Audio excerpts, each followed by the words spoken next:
All right, I'm going to talk about this and that and the other thing, and also probably the question that I could get asked often is, how long do you let the sinew cure? Let me grab a bow. It's not done. I have the handle wrap on here, so I'm sliding around, slithering around the ground, so I can touch it without getting grease on the sinew, in case I need to do anything with it, modify it, fix it, which I don't believe I will, but keeping your hand oil off of this stuff, the sinew as it's curing, it's a good idea. I'm going to get probably some eyebrows raised when I say how long I believe sinew can cure. Before I baffle you with this long time span, I'm going to say that the people that I would listen to, I just don't go off and believe everything I hear, but the people I would listen to would be the Eurasian hornbow makers. People that make these highly stressed bows have been making them for generations, know what the heck they're doing. Horn in the belly, active sinew layer on the back side, and just a wooden core. Up to 2 years, letting it cure. It'll keep changing over time. Now, it's not that if you were to do a sinew back bow and you just let the stuff cure, average temperature, average relative humidity, letting it see some sunshine if available. Not to say that if you let it cure for a month, it's going to ruin it. It's going to be a bad bow. I made this Osage long bow, put sinew on it, let it cure maybe 3 weeks, 4 weeks. Doesn't mean it's going to be a bad bow. All I'm saying with this is that the goodness, if you have an active sinew layer on the back, the goodness will increase noticeably if you let it just sit and do its thing, not molesting it by bending it for months, a lot of months. I've also seen this because, as you can see, look at here, I've got number 1, and I've got unbacked one over there that's going to my friend G, Warpath Archery, because he knows how to sinew back, and I'm trading them back and forth for stuff. But I've done this over the course of years. Multiple bows. Take one, very similar, number of layers of sinew, dimensionally darn near, identical. Let one would sit. Now, again, I've done this over multiple times. Just let one sit. Forget about it. Don't touch it for up to a year. Take the other one, use it after 3 weeks, 4 weeks, and I noticed a difference. Huge difference. There is a big difference. Being patient enough to allow it to cure.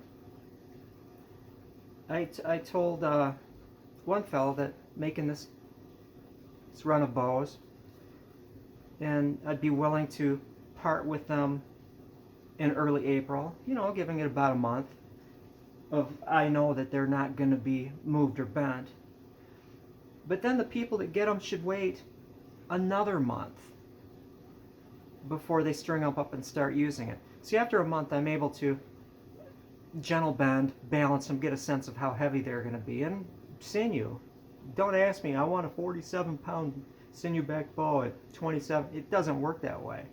It might be 27 pounds, 28 inches on April 1st, temperature 63 degrees, relative humidity 80, gets sent off to the Sonoran Desert, sits for a while, 110 degrees, minus 50 relative humidity, I'm joking there, and it'll be a completely different weight by and large. You can't, unless you somehow hermetically seal it, which is almost darn near impossible.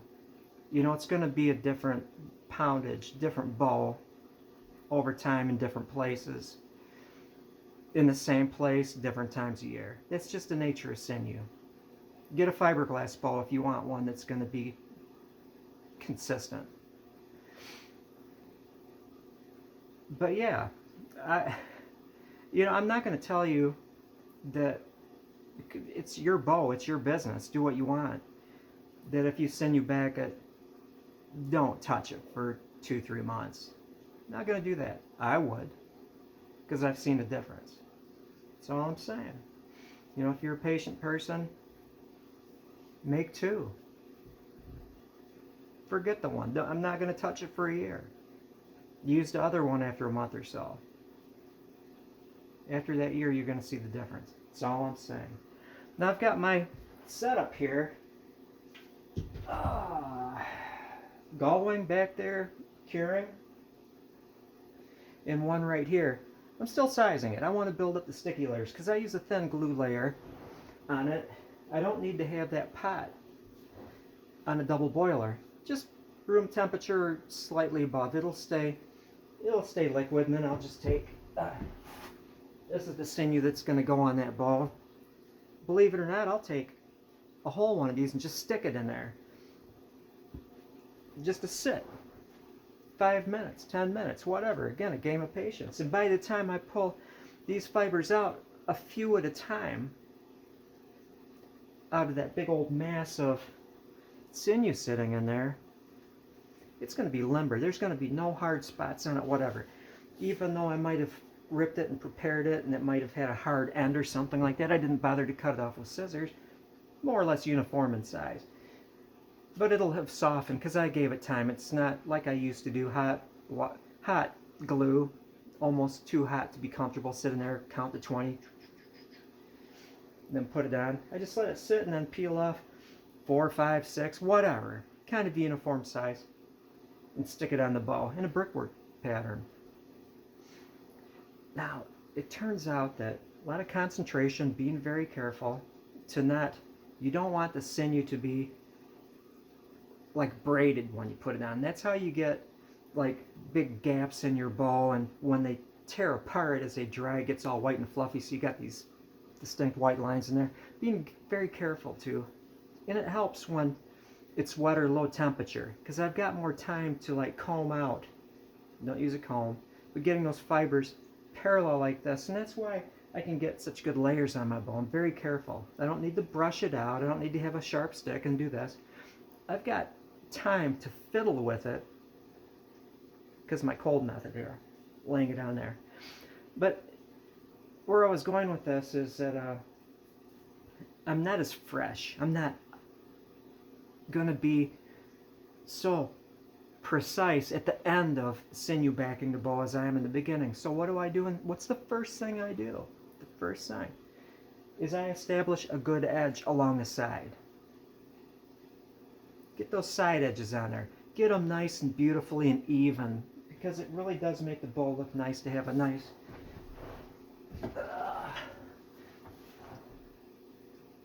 edge along the side. And I can really only do that if I do the edges first. And then I go to the end right here, the tips, where I want to have it even over as it comes over. And so I'll do the tips. As I'm digging through my little pot, I'll get like more nice and even on one end. And I don't sort my fibers according to length. I like them to be random length when I'm laying them on the bow, because it helps the brickwork pattern. But I'll stick it on here, put it over then. And so the first steps will be edge, tips,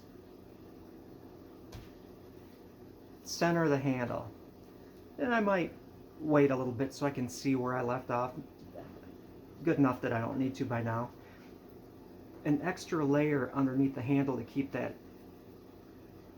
handle from losing its reflex. There's one more layer in this bend section.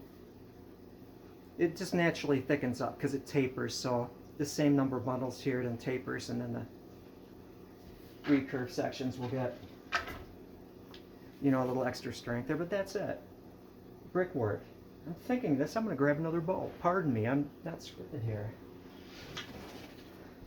You know, you've got like, start down the center, doom, doom, doom, and then you stagger the sides a little bit, and then, you know, getting a pattern. But it reminds me of life, about people that I learned from, and then me, and then people learn from me, and then people learn from them. Is it makes the bow strong, instead of just doing this full width and then this full width, having a strong brickwork pattern works the same way with teaching, passing on information.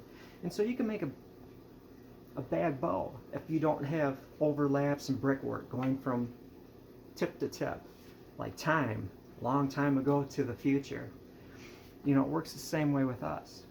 We are stronger as a bow community if we follow that same brickwork pattern in our lives as we do on sinew backing a bow.